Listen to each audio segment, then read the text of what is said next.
Good evening. I'm Giri Tanetti, Senior Manager of Listed Company Services at ASX. First, I'd like to acknowledge that we're gathered on the traditional lands of the Gadigal people, and I pay my respects to elders past, present and emerging. I also have a special request, which is that you turn your mobiles to silent, and please don't take any calls or make any calls unless it's from Optus to say that your personal data has been stolen.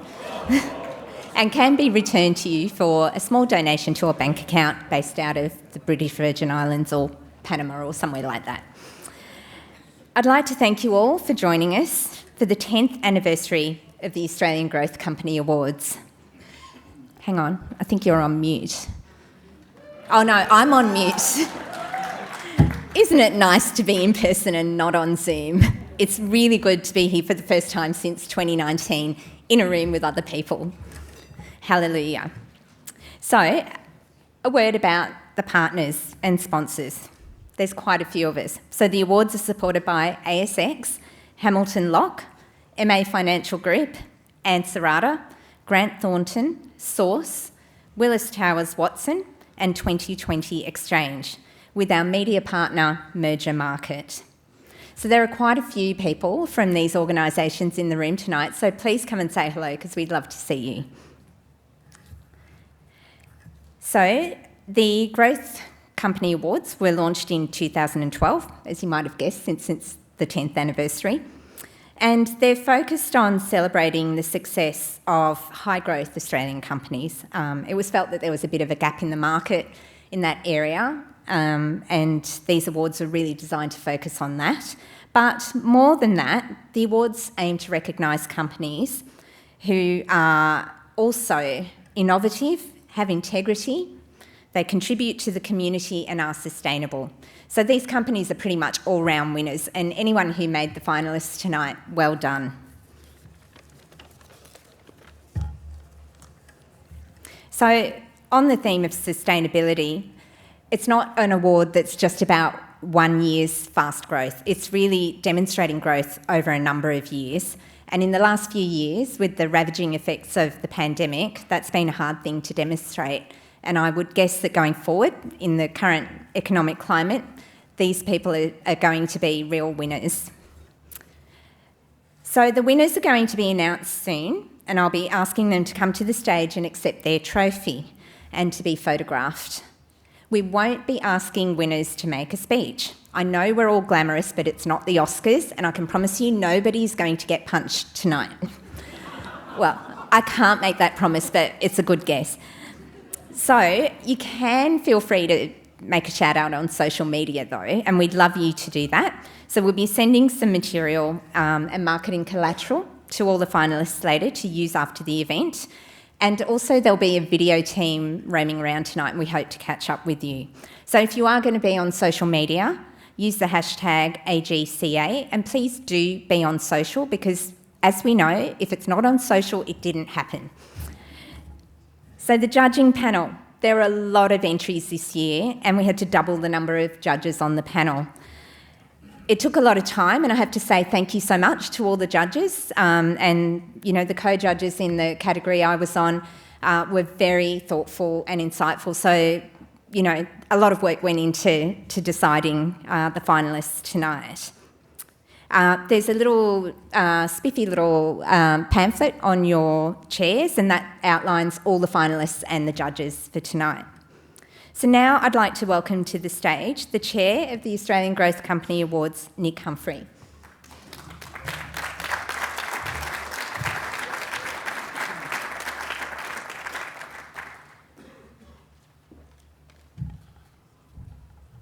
Hello, welcome.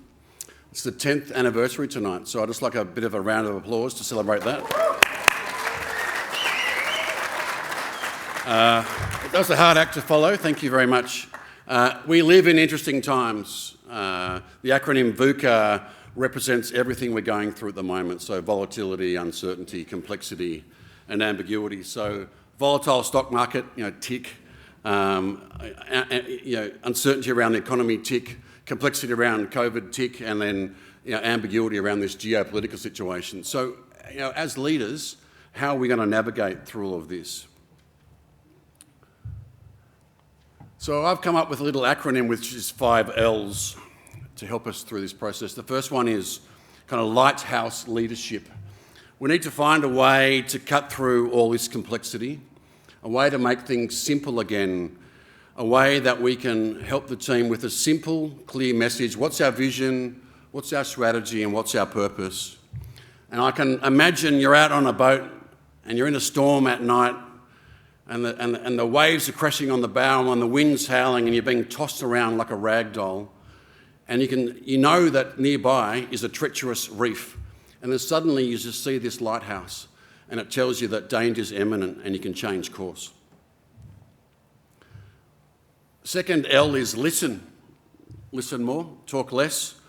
Ancient Greek philosopher Epictetus said nearly 2,000 years ago, we have 2 ears and 1 mouth, so we can listen twice as much as we talk. Sometimes we just need to be the chief listening officer, not the CEO, but the chief listening officer. And we just need to take time to talk to our stakeholders and understand what's keeping them awake at night, their fears, their dreams, their concerns, and their feedback. You don't always have to have the answers, but you need the right questions. And there's a wonderful book by Ben Horowitz, The Hard Thing About Hard Things, which you should go and buy. And he has this nice list of questions to do in this one-on-one, which is, who in the organisation's kicking ass? If you were me, the boss, what would you do differently? What opportunities are we missing out on, and so on. So these questions are powerful. We need to lean in. Our job as leaders is complex and enormous tasks lay ahead of us. Not just VUCA, but also there's been a big shift in socio-cultural issues and political issues which we now as leaders have to have a view on.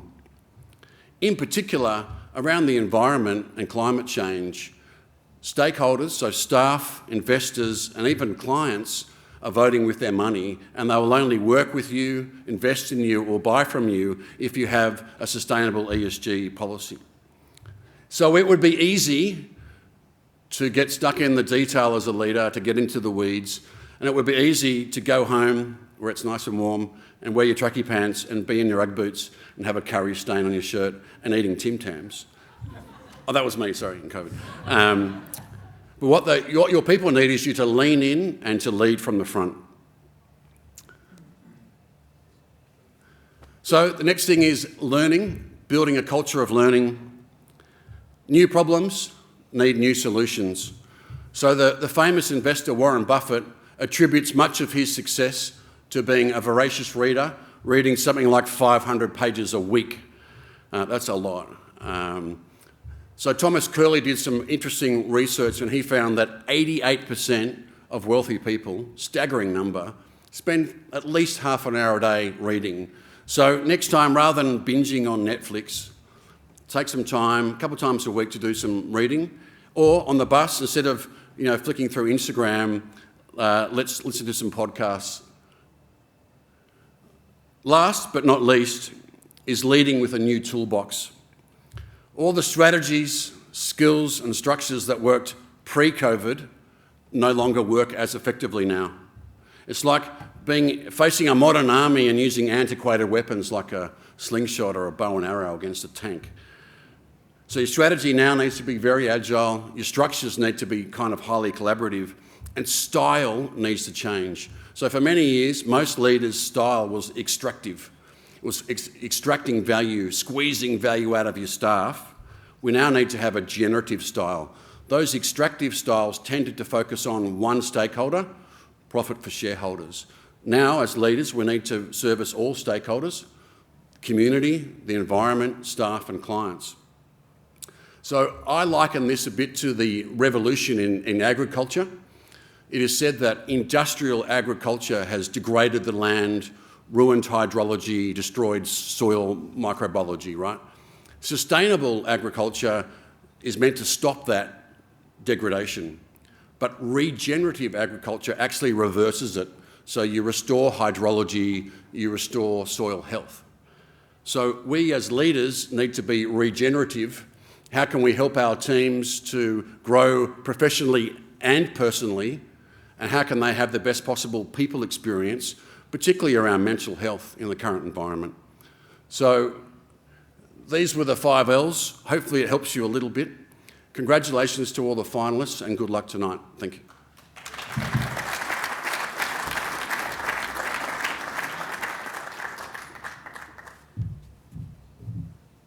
Thank you, Nick, for those insightful comments.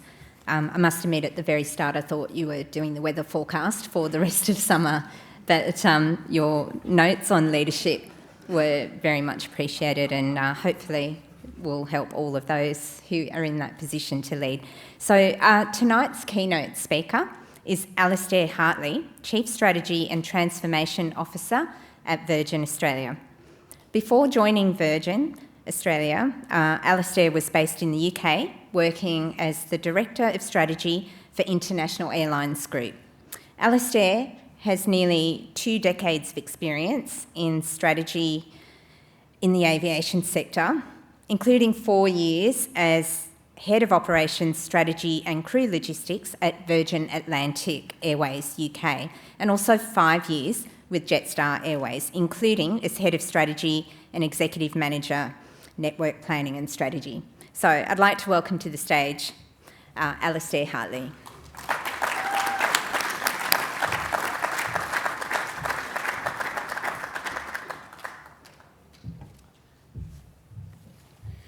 Thank you very much. It's a pleasure to be here tonight. Nick, thanks for your kind words. I think the 5 Ls, you may think that I've already seen some of Nick's presentation because I'm going to hit on a few of these themes myself, but honestly, I haven't. But before I start, I wanted to acknowledge the traditional owners of the land that we're meeting on and pass my respects to their elders past, present and emerging. And I'd also like to congratulate all of the nominees and finalists in the room. It's an extraordinary point in time in our history to be leading this country in growth and innovation. So congratulations to everybody who's here.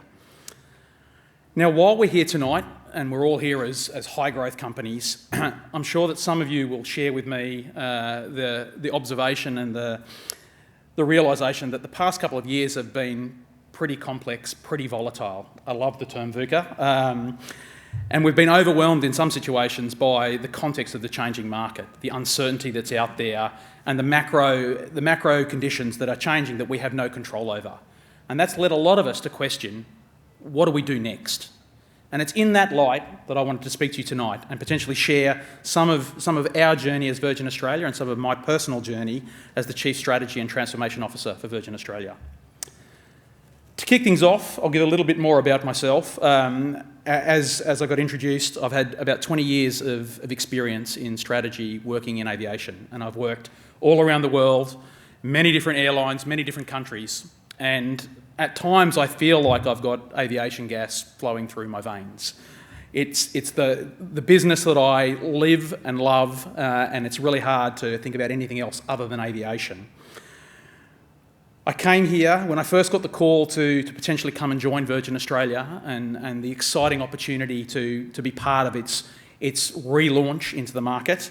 I was living in the UK, and despite the situation that Virgin Australia was in, and we all know it was in administration, despite that situation and despite the impacts that the pandemic was having on the aviation industry globally, I was incredibly excited. I couldn't wait. The opportunity to come back and work with Virgin Australia and relaunch this business, to set it up for success, the opportunity to work with a world-class leadership team that was being established at the time, and the opportunity to work with Bain Capital as the new owners and work with them to transform this business into the successful operation that it is today was just too exciting to turn down. So I quickly packed my bags, I headed back to Australia, and in around March 2021, I started in this new role. It's probably important also to give a little bit of context about aviation and what growth means in an aviation context, because traditionally, aviation is not a high growth industry. You know, we're 2-3% a year growth statistics. And we have very sort of marginal gains year on year that we have to tweak out with a lot of effort.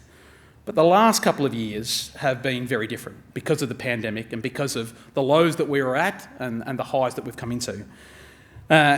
And in a way, you might ask yourself, you know, why am I here today? I'm here to share some of those experiences from the lows that we've had through COVID and through the pandemic, this relaunch of the Virgin Australia business and the lessons that we've learnt.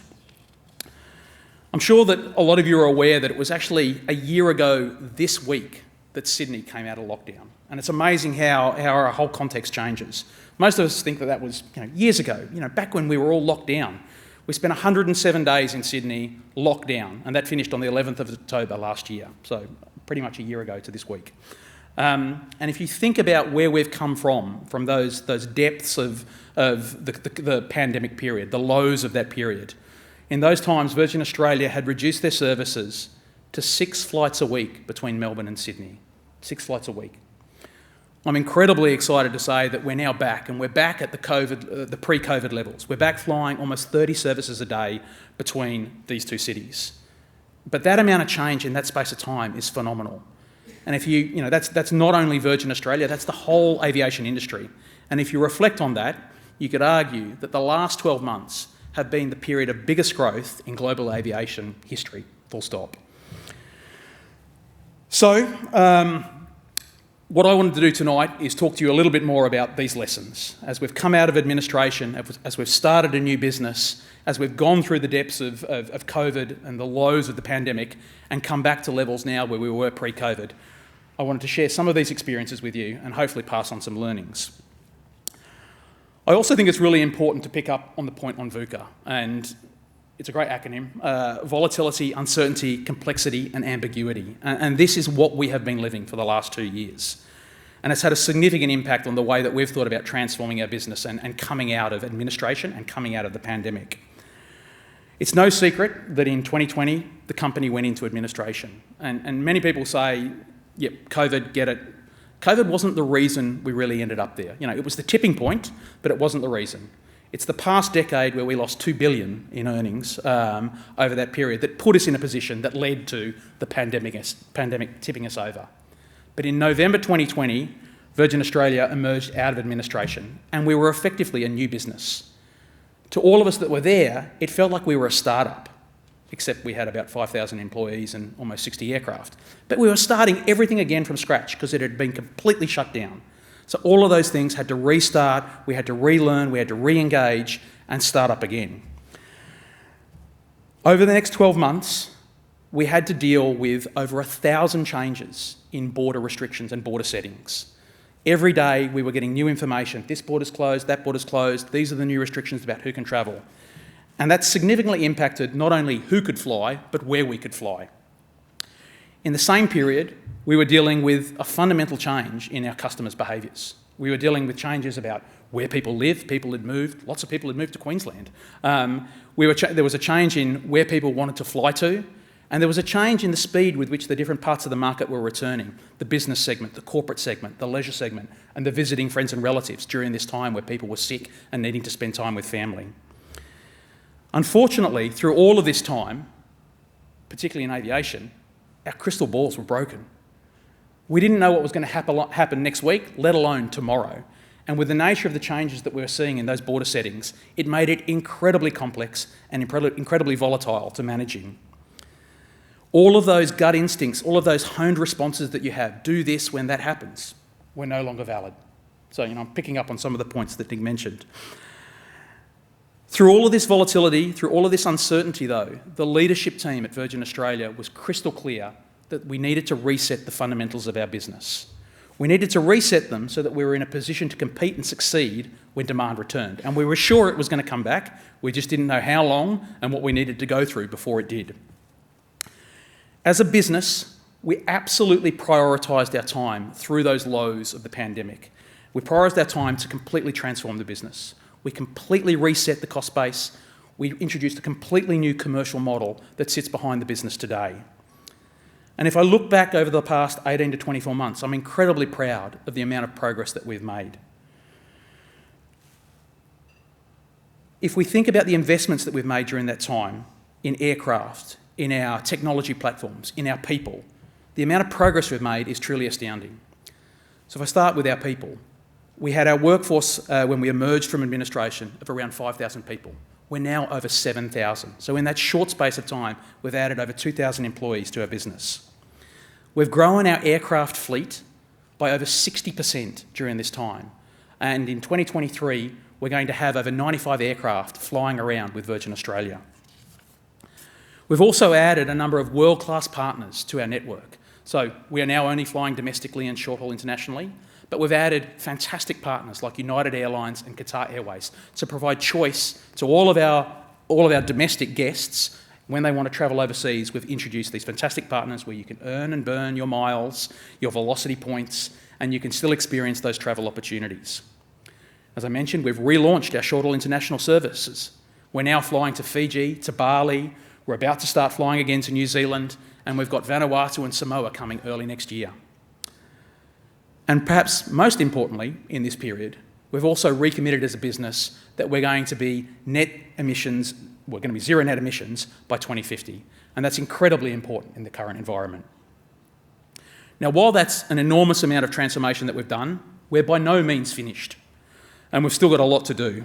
But this evening, I'd love to share some of those insights of the last 12 to 18 months, what we've gone through, some of the lessons that we've learnt, in the hope that this may offer some insights and some support to all of you as you continue your incredible growth journeys. I'm going to split these insights into three key areas. The first is about Virgin Australia's people. The second is about our leadership settings. And the third is a lot more personal. It's about my own curiosity in this leadership journey. So to start with people. For an airline, on-time performance, leaving on time, getting there on time, is really, really important. For an airline, not having a lot of cancellations is also really, really important. For an airline, having great fares every day for our customers is really, really important. But when you strip it all back, the thing that's critical is our people. If you actually think about what's our most valuable asset, most people turn to it and go, oh, look, it's fleet. It's your aircraft fleet, yeah? You spend so much money on these really expensive assets, that's got to be your most valuable asset. But it's not. Again, it's our people. Our people are our most valuable assets. And the time over the last couple of years, as we've relaunched and re-emerged as an airline, that's really proven how important they are. We know that employee experience actually equals customer experience. We know that our frontline staff are our number one reason for promoters out there. And we know that they're the number one topic of conversation by our guests travelling with us. At Virgin Australia, we're incredibly proud of the Virgin flair that our staff show when they're flying out there. And that's the reason why we've won for 5 years in a row Best Cabin Crew in the market. But unfortunately in aviation, going through the pandemic, the industry was never designed to go into hibernation. It was never designed to spool down and spool up quickly. And for a lot of our most highly trained professionals, our pilots, our engineers, our cabin managers, our ground staff, people who we've invested years in bringing them up to the standards with training, it was no longer feasible to stay there, and they had to go out and find another source of employment. And that was heartbreaking. That was heartbreaking for us in the business. That was heartbreaking for these individuals who are some of the most highly trained professionals out there today. And how we come back better has been a real challenge that there is no simple answer to. We're incredibly excited that we're back and we've got employees up and we've added 2,000 to our workforce, new team members joining every day. But to do that in a way that brings them back and that they've got the engagement and the resilience and they're spooling up fast has been a real challenge. Like most of companies that have emerged from the pandemic, retention, engagement, getting back up to speed has been a challenge. It's been a very public one in aviation. You've seen it all over the press. We also know as an employer that we're not going to be here for the long term if we take our eye off our cost focus. So that's still really, really important through this journey. But one of the great things about our staff, our team members at Virgin Australia, is that we know they're not just looking for a paycheck. We know that they want to be empowered to do an amazing job every day they're at work. We know that they want to come to work and work with amazing leaders, with amazing team members, and deliver fantastic service to all of our guests when they fly. And they want to feel as though they're being developed as professionals and turning into the future leaders of tomorrow. And particularly at Virgin Australia, they want to have fun along the way, which is a critical part of our DNA. At Virgin Australia, as demand started to come back, we made the clear decision that we need to invest in our people. Not just in the way that we would bring recruitment on and start adding in, we need to invest above and beyond. And we're currently delivering what I believe is one of the most significant leadership training and cultural development sessions in Australian aviation history. This program that we're going through at the moment in developing our workforce, in developing our team members, covers all of our staff, all of the front line, all of our head office, some 7,000 plus team members. And we've involved all of our senior leaders in this. At every one of these sessions, 2 of our top 50 executives attend, and they're there present with the rest of our team members to experience this development, this cultural investment. But leadership is only half of the story in this equation. Our people also need to be empowered. We know our frontline team members are the ones that know all of our customers the best. We know that they're in a position to improve that customer experience, especially when there's disruption out there in the market. And we know that if they can resolve that disruption in the moment, we're going to be able to retain loyal customers going forward. If you have to wait weeks, months, as in some of the cases have been in the Australian marketplace, you're going to lose that customer. So our frontline staff are critically important and they need to be empowered. Now, empowerment is about us as management, us at all layers in the organisation actually getting out of their way as best that we can. And it's also about us giving them the right toolkit to go and solve those problems in the moment. As Nick said earlier, those toolkits are changing, and we need to make sure that we as leaders are investing in empowering and in giving them the right toolkit to solve new problems. My encouragement to everyone in this room, all of the nominees, all of the finalists, is that as you continue to grow and scale, as you mature your products, you need to continue to challenge yourself as leaders in how you can make bolder investments in your people, how you as management can empower them and get out of their way responsibly so that they can do the job that they know best. The second insight I want to cover today is, from the experience we've had at Virgin Australia, is about leadership settings. And by leadership settings, I mean the sort of practices and settings and the routines that you as a leader or you as the executive team go through. I mentioned earlier that over the 12 months since Virgin Australia relaunched, we went through over 1,000 changes imposed upon us in border entry requirements. As a leadership team, it really felt like we were in a startup company. We had to change every day. We were learning everything from scratch every day that we came to work. And in those volatile times, as an executive team, we needed to lead the organisation with settings that really reflected that highly volatile, that VUCA context that we were in. In many weeks, we were meeting multiple times a week or multiple times a day. The decisions we were making needed really, really granular analysis, but we also needed lots of scenario planning because our crystal balls were gone. We didn't know what was going to happen next week. And we needed feedback loops that were really, really rapid so that we could calibrate, and then we could recalibrate, and then we could recalibrate again because things changed every day that we came to work. As we started to get back in the game, and as the market demand started to recover, and then in really around Easter of 2022, when demand started to surge and we'd come out of our self-imposed quarantines, we needed to reevaluate whether these leadership settings still made sense for the business because the market contexts were changing. We needed to have a sense of self-awareness that these settings cast over the rest of the business as we were leaning in, but we were really working in the business. And we were there with the rest of the teams, almost in a startup mode, that continued to make sense while demand had come back and operations were getting close to the levels that they were pre-COVID. Accordingly, as these conditions changed, as demand came back, as we had a bit of stability, it made sense to shift from working in the business, and we called that phase getting back in the game, to actually working on the business. And it was right for us as an executive team to actually let go in some areas, to allow new ideas and decisions more time and space to breathe, to empower our senior leaders across the organisation to take on more ownership at their level, and for us as an executive team to shift from using our very short-term spotlight to starting to use our longer-term searchlight. And again, the analogy with the lighthouse I really liked, but it was important for us as a leadership team to change those settings and start looking further ahead rather than immediately in front of us. Again, for all of you in the room, I would challenge you to reflect on your various leadership settings, as individuals and as executive teams. How you spend your time and how your field of view in there and your feedback loops are incredibly important. And as you think about the growth and volatility that you continue to go through, the settings that you make that make sense and are entirely responsible at one point in time could end up having the opposite effect as the market conditions change. While both this leadership setting and the people sort of insights that I've tried to share are what I would call organisational lessons, the third and final insight I want to share with you is a much more personal one, and it's about me personally, what I've experienced through this journey over the last 18 months. As we've been through, I've spent most of my career in aviation, and I've got 20 years of experience of strategy in this field to bring to the role. But when I started in March 2021 with Virgin Australia, I was a complete novice again, because the problems were entirely different to anything that I'd experienced before.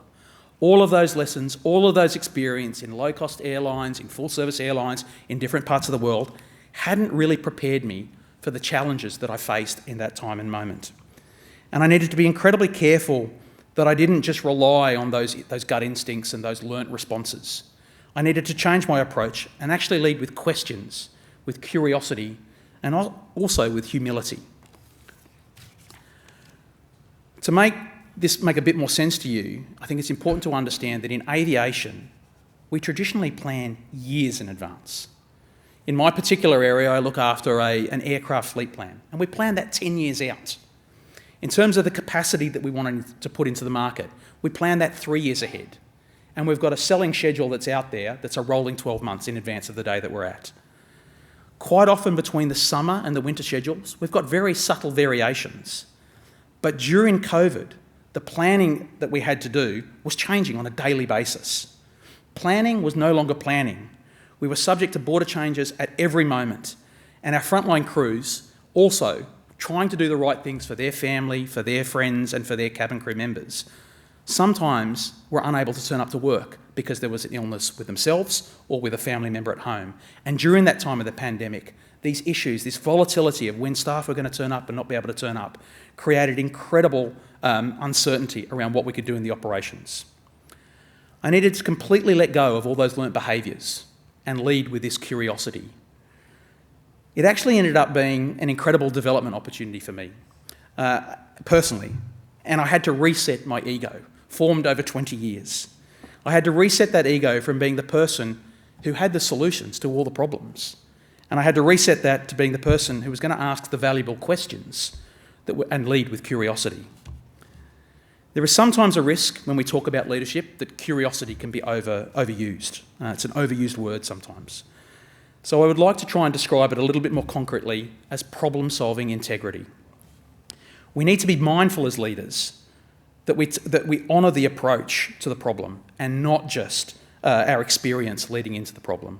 So really think about the problem, not just all the things we've done that have got us to that point and the solutions we might have used before. My encouragement to everybody in the room is to use a healthy sense of curiosity in your own leadership, and particularly in these times of really high VUCA.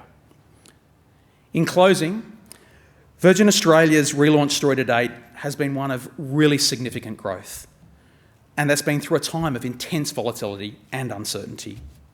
But our success so far has been entirely attributable to the very special people that work at Virgin Australia. Along the journey as a leadership team, we've had to be as self-aware as we possibly could be, and to ensure that we've got the right settings at all times and through the different stages of growth. We've needed to adapt those settings. And in my own journey, curiosity towards new problems and new opportunities has served me incredibly well at being able to help transform this business to where it is today. I want to share again my congratulations to all the finalists and nominees in the room.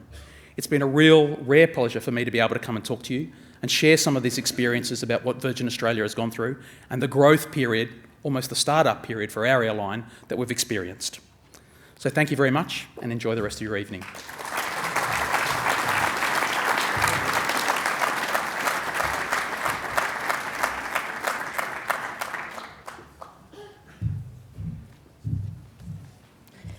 Thanks so much, Alistair.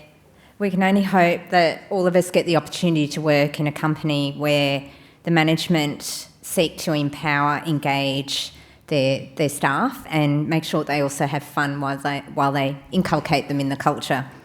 Also that, we have a leadership team that recognises the need to step back from the day-to-day and start looking further ahead when the times of crisis have passed. And it was also really valuable to hear about your personal journey and the self-examination that you went through. And clearly that fed into the way you were able to help manage Virgin through this time.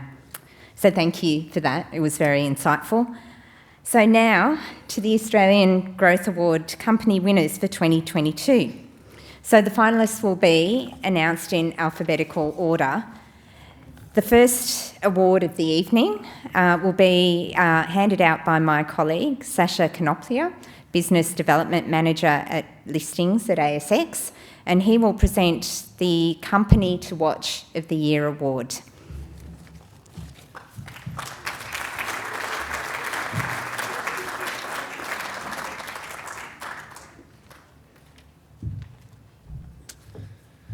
All right, many thanks, Geary, for that. And here we go with the first award. The judges were so impressed by both the number and quality of the applications in this category. We congratulate each of the finalists and the many other companies that submitted nominations, all of whom, no doubt, have very bright and successful futures ahead of them. And we look forward to watching them grow further. The 2022 Company to Watch of the Year finalists are All Purpose Coatings, Before Pay, Cloudworks, and Caddy.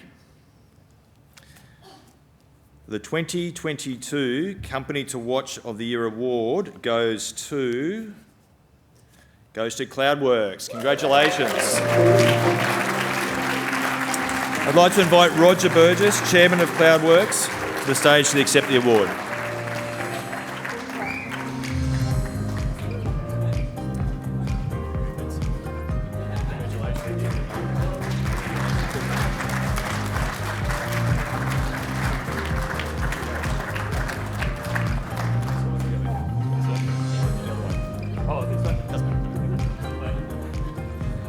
You guys want the envelope?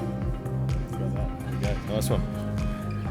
I'd now like to hand over to Janana James, partner at Grant Thornton, to present the Business Services Growth Company of the Year award. Thank you.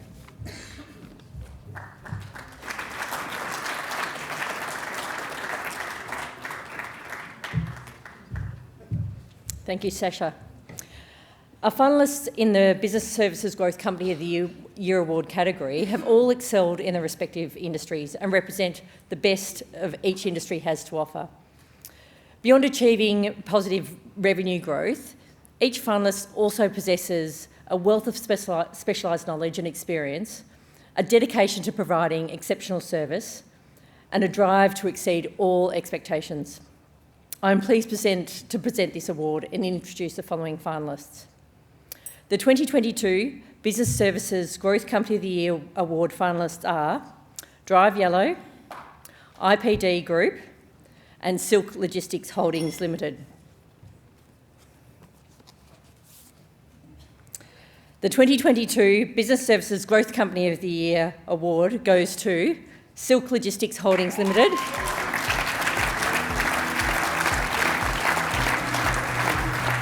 I'd like to invite John Sood, Co-founder and Chief Customer Officer at Silk Logistics, to the stage.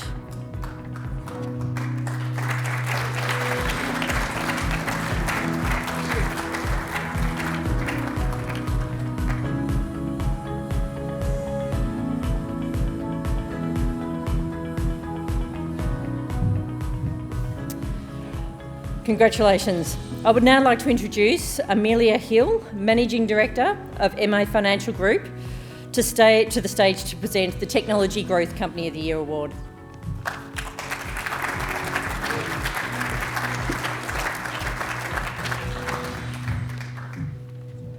Okay, this is fun. I've got the envelope. Technology companies have once again dominated our nominations this year, and with good reason. Growth comes with technology, and technology companies are the modern pioneers who strive to make everyday life easier and more sustainable for all.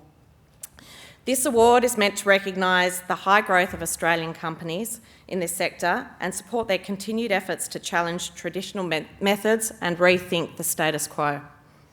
With many incredible nominees, it was a difficult decision for the judges, but in the end there were 4 exceptional finalists.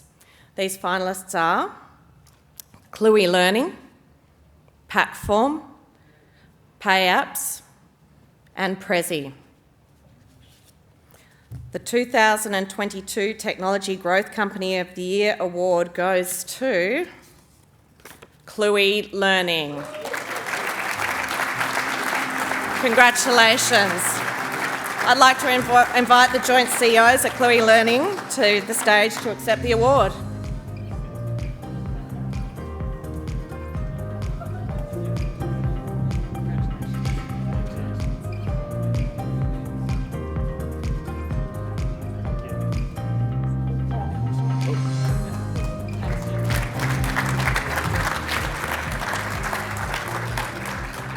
Congratulations again, Cluey.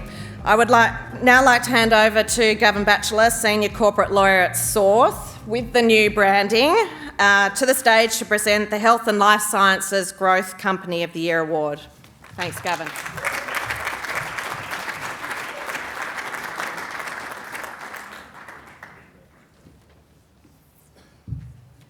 Thanks, Amelia. I'm pleased to be representing Source here tonight, alongside our allied partner, business partner Hamilton Locke. Tonight is the first time we're shining a light on our new rebranded business, so we're all very excited, and congratulations to everybody who put that together.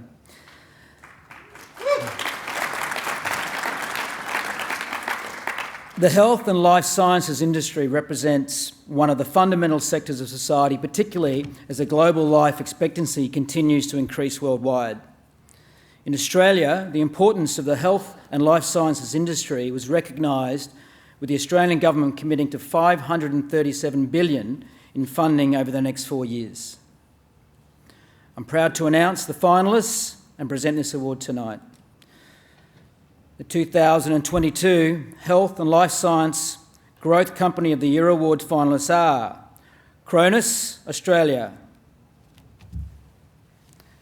Serenitas, and SMS Healthcare. The winner of the 2022 Health and Life Science Growth Company of the Year Award is Serenitas. Congratulations, Nathan Cleary, CFO of Serenitas.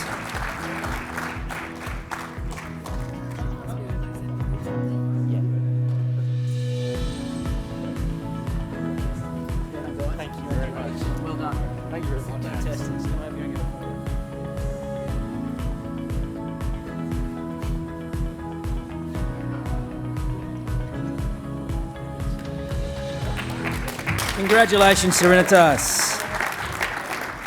I'd like to hand over to Matthew Tehan, Managing Director, MA Financial Group, to present the Financial Growth Services Award.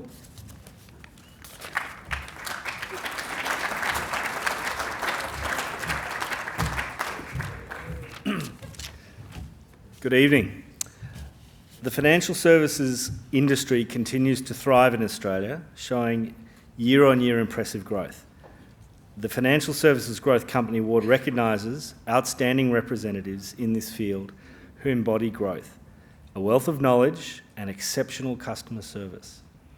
I am pleased to present this award and introduce the following finalists.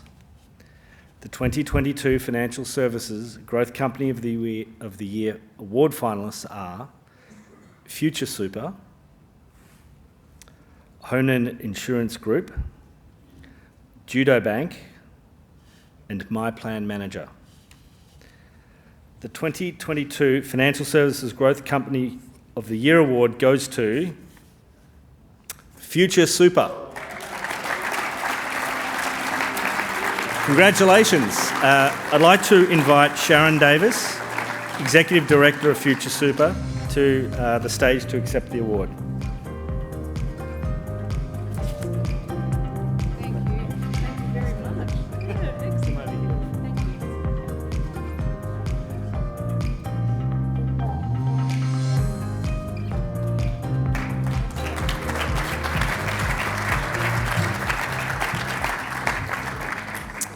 I'd like now to hand over to Rachel Riley, co-founder and head of strategic operations at Ansarada, to present the Women in Leadership of the Year award.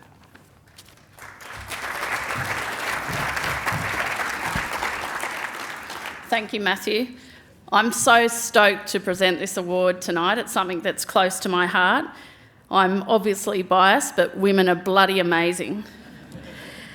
The role of women and the weight of their contribution to the success of Australian high-growth tech companies cannot be understated. This award seeks to recognise the talents, skills and passions of women who are taking the lead in several industries. And as with previous years, there's no shortage of exceptional talent in this category, and I'm proud to present this award tonight. The 2022 Women in Leadership of the Year Award finalists are Kristy Carr, founder and CEO of Bubs Australia; Lena Calabria, co-founder and CEO of Bellroy; and Skye Glenday, CEO of Climate Friendly. And the 2022 Women in Leadership of the Year Award goes to Kristy Carr, Bubs Australia.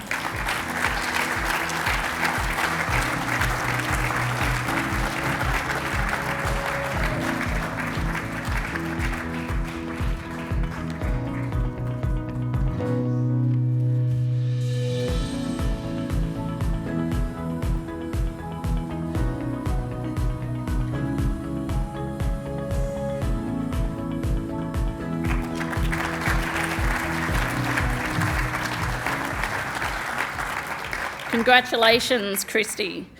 I'd now like to hand over to Paul Gooley, National Head of Corporate Finance at Grant Thornton, to present the Sustainability and Clean Tech of the Year Award.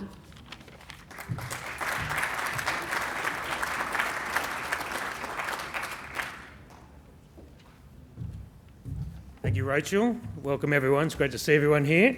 It's a privilege to be representing Grant Thornton along with Janaea to support growth companies, which is a core passion of our firm. With clean energy and the transition to net zero taking centre stage in global discussions with COP26 and the upcoming COP27 in November this year, the push for sustainability and innovative technology is more important than ever. I'm proud to present the award and introduce the finalists who are leading the charge.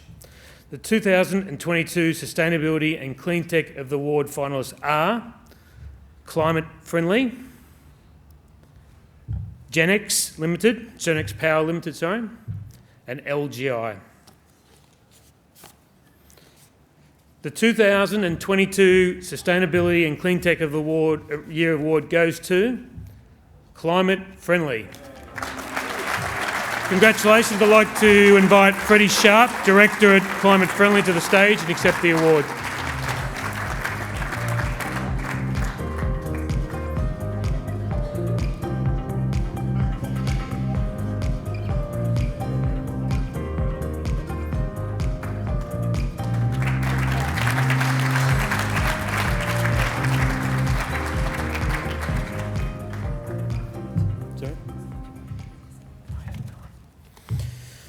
I'd now like to hand over to Guy Miller, Director of Willis Towers Watson, to present the Consumer Goods Growth Company of the Year Award. I understand that Guy's been supporting this event for the whole 10 years, so give him a real warm welcome applause, please.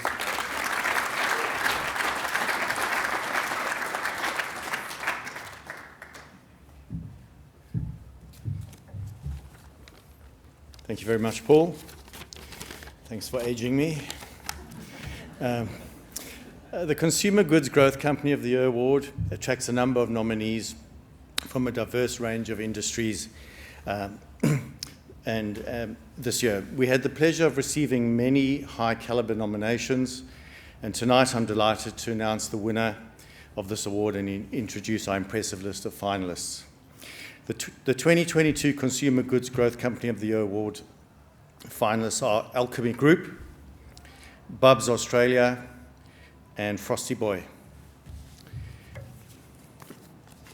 The Consumer Goods Growth Company of the Year Award goes to Bubs Australia. Congratulations. I'd like to invite Kirsty Carr, CEO of Bubs Australia, to the stage to accept the award.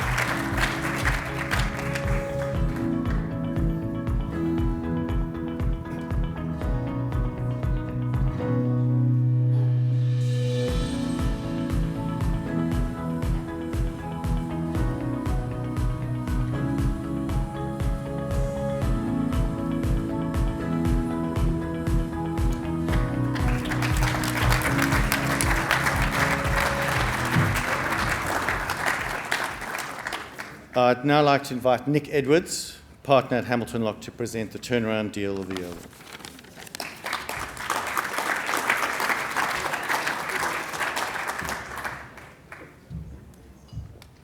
Thanks very much, Guy, and thank you, everyone. It's not every day an insolvency lawyer gets a round of applause. As Alistair and Nick have alluded to, the last couple of years have seen unprecedented macro factors impacting the world economy. We've had a global pandemic, geopolitical tensions that continue, supply chain concerns and recent inflationary pressures, to name a few. This has presented an opportunity for many companies to reset, restructure and grow. As we were fond of saying during COVID, from chaos comes opportunity. Tonight we recognise a number of growth companies that proactively took steps during the last financial year to turn around, restructure and succeed. I am pleased to announce the finalists and to present the Turnaround Deal of the Year Award. The 2022 Turnaround Deal of the Year Award finalists are Ginger and Smart, advised by Alvera, Gratify Limited, and the Tourism Adventure Group, also known as Nomads Backpackers, who are advised by Ancora.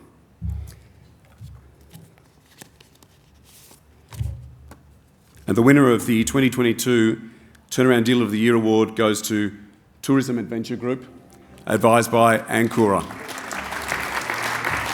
I'd like to invite Luke Pittarino, Senior Director at Ancora, to come up to the stage, as well as Preeti, to accept the award.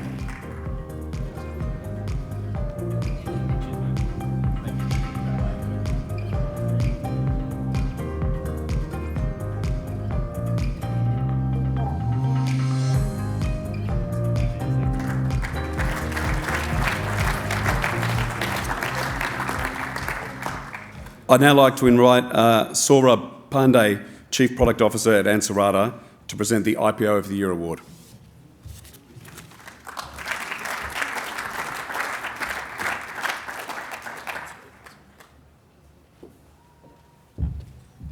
Good evening. What I appreciate about IPOs, and what I was really hoping was still going to kick on, was the loud music and the party next door, because the celebration always follows an IPO. Bad timing on that joke, I see. Now, for some companies, you can't talk about growth without mentioning IPOs. The IPO of the Year Award seeks to recognize the company who took that exciting step to be met with positive reception and great success.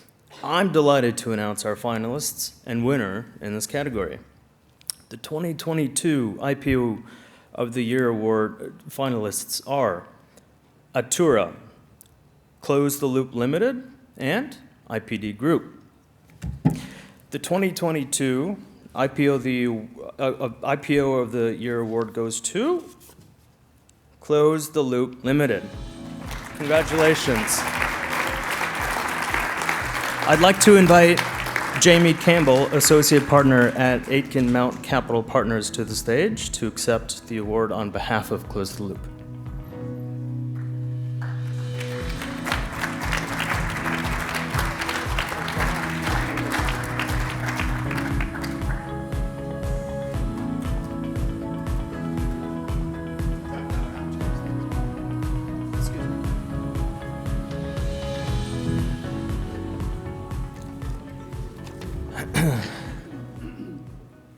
Cheers.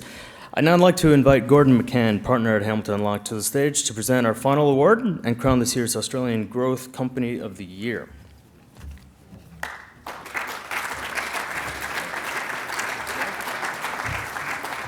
Thanks, Sora. I love the joke, and I'll see you downstairs later. Good man. I'm pleased to be representing Hamilton Locke here tonight. Alongside our allied business Source, as our new branding says, we're proud to be powerful together. Firstly, I'd like to express my congratulations to all the winners we've seen here tonight. To the finalists, I commend your high achievements and encourage you to keep up the fantastic work in your respective industries. To all of our attendees who we've had the pleasure of hosting tonight, I thank you for your continued support of the Australian Growth Company Awards. Now, to the main event. The recipient of the Australian Growth Company Award personifies the qualities of an Australian high-growth company that demonstrate impressive growth as well as a commitment to innovation, integrity, and to community. Through a tough process, made all the more difficult by the calibre and quality of nominations, the judges have identified the following finalists and one winner. The 2022 Australian Growth Company of the Year Award finalists are Bubs Australia, Cluey Learning, Future Super, and Silk Logistics Holdings Limited. And I'm pleased to announce that the 2022 Australian Growth Company of the Year Award goes to Future Super. Congratulations. I'd like to invite Sharon Davis to the stage once again to accept the award.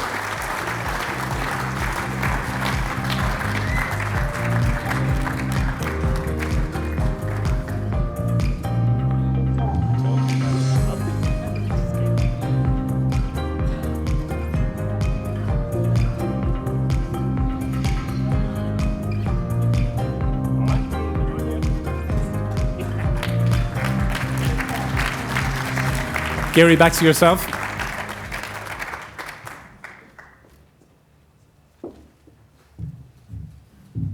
Thank you, Gordon. Thanks to all the award receivers and presenters. That was a slick operation indeed. So on behalf of all the award partners, I'd like to extend our congratulations to the finalists and the winners. Everyone said it, but I'll say it again, the calibre of the entries this year was very, very high, and it did make judging a very hard process, but a very enjoyable one and quite rewarding in the end. So I hope everyone will stick around and enjoy yourselves with more food and drink for tonight. And I will ask that everyone who received or gave an award just step up for a quick photo before getting back to it. So thanks everyone, it's been a great night. Special thanks to Gordon McCann and Lara for all the support during this process, and have a great night.